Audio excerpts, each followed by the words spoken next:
आप सुन रहे हैं HD स्मार्ट कास्ट और ये है फीवर FM प्रोडक्शन। क्या है कि जब चाहते हैं हद से बढ़ जाते हैं, निराशा तभी मिलती है। जैसे कभी धृतराष्ट्र ने गांधारी के मन में ये बात बिठा दी थी कि बिना पुत्र के दुनिया सुनी है।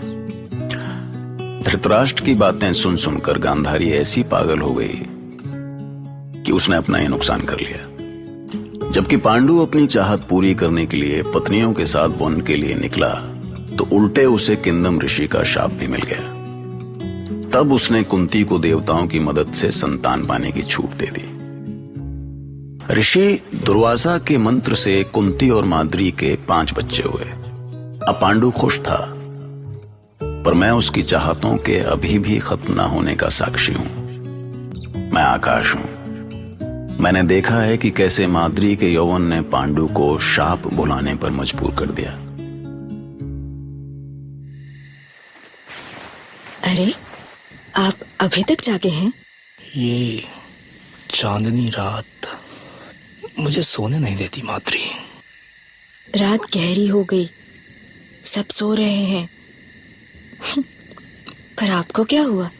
तुम्हारा ये रूप, ये यौवन, आंखों का आमंत्रण और ये चांदनी तुम्हारे रूप को कितनी मादक बना रही है। तुम मेरे मन के बहुत पास होती जा रही हो माद्री, बहुत पास, बहुत। ये अचानक आपको क्या हो गया स्वामी? जाने क्या हो गया है। दिन में देखी भीगे वस्त्रों के बीच से झांकती तुम्हारी देह से मन ही नहीं हट रहा। इधर आओ ना माद्री, मेरी भुजाओं में समा जाओ। कितनी सुंदर हो तुम। छोड़िए ना। अब सब्र नहीं होता माद्री, माद्री, माद्री, सब्र नहीं होता। हे ईश्वर! स्वामी, क्या हुआ आपको? उठिए। नहीं, नहीं। शैया पर चलिए स्वामी। दीदी, दीदी। माद्री, क्या हुआ माद्री? और ये तुम्हारे वस्त्र इतने अस्त-व्यस्त क्यों हैं? कहाँ गई थी तुम? हाँ, स्वामी पीड़ा से तड़प रहे। दीदी, तुम इतनी रात में क्यों गई थी उनके पास? कैसे भूल गई ऋषि का शाप? मन वश में नहीं रहा दीदी। अनर्थ कर दिया माद्री, तुमने अनर्थ कर दिया। महाराज आके खोलिए। माद्री जल लेकर आओ। महाराज खोलिए आके। ये लीजिए।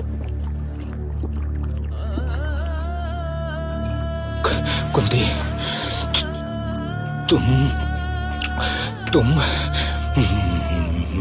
मेरे पुत्र को। पुत्र यही है। देखिए, ये रहे हमारे पुत्र। मैं निसंतान नहीं हूँ कुंती।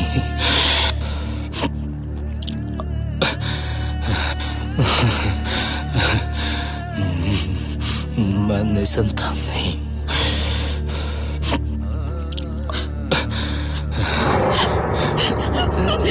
स्वामी!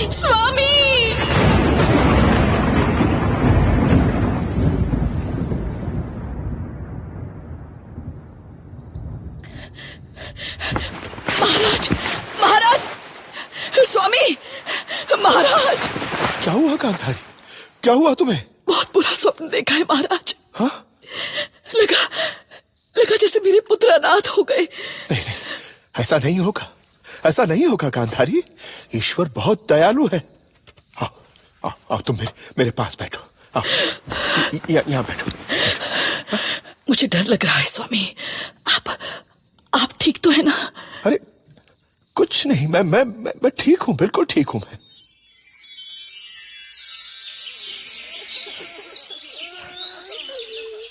कैसी विडंबना है ये।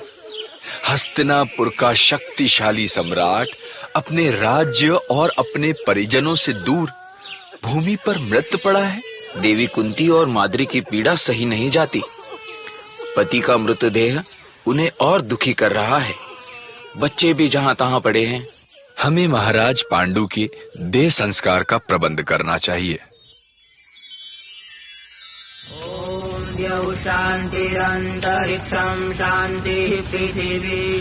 माद्री, रुको रुको माद्री, माद्री नहीं, मुझे मत रोकिए दीदी। तुम ऐसा नहीं कर सकती माद्री, ठहरो।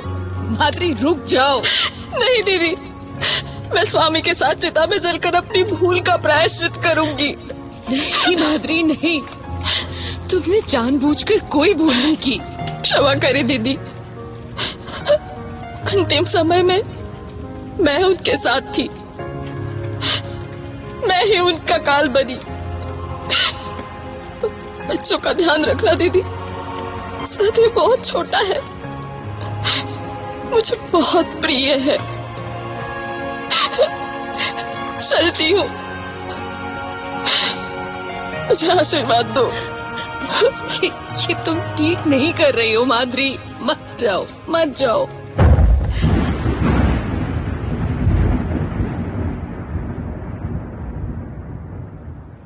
शतश्रृंग से कुछ ऋषि आए हैं तात। अवश्य पांडु के आगमन की सूचना लाए होंगे। उन्हें ससम्मान अंदर ले आओ विदुर।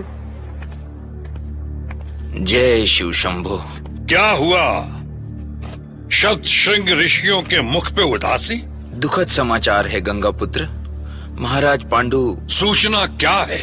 कहाँ है पांडु? वो नहीं रहे। और देवी माद्री ने भी उनकी चिता पर अपने प्राण दे दिए। ओम शांति शांति शांति।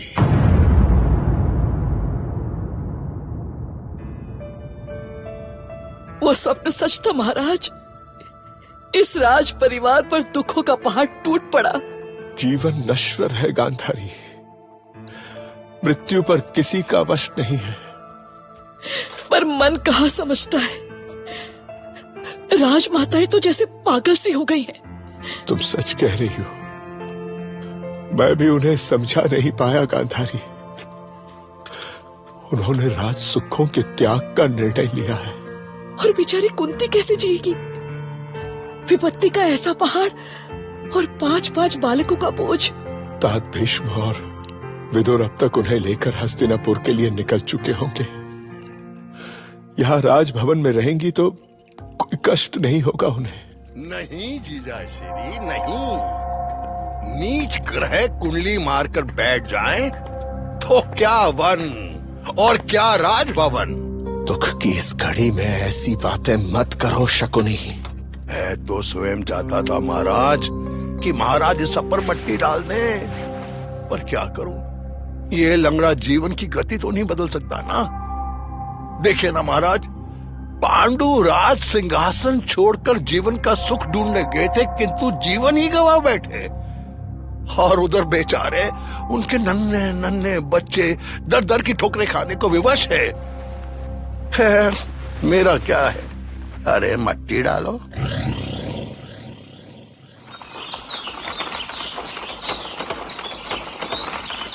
हस्तिनापुर का राजभवन तुम्हारा है कुंती।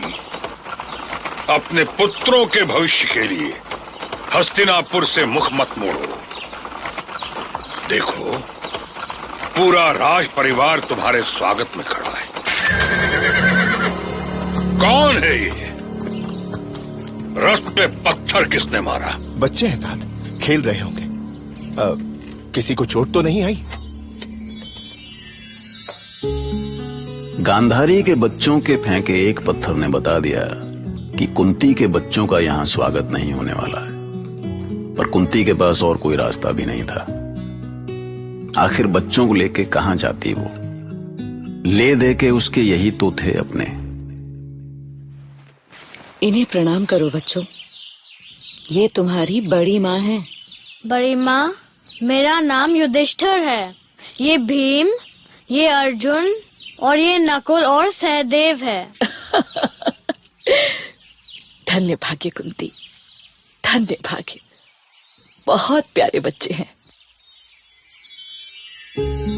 अब एक पल में पांडवों की दुनिया बदल गई।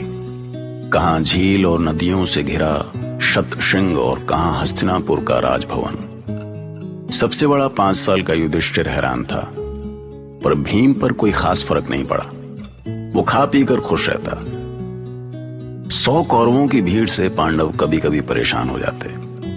कभी डॉर्मेट्री में ठहरे हैं। बस शांत पहाड़ से आए पांडवों की लाइफ अचानक डॉर्मेट्री की लाइफ जैसी हो गई थी। सुनते हैं कहानी भारत की, महाभारत की।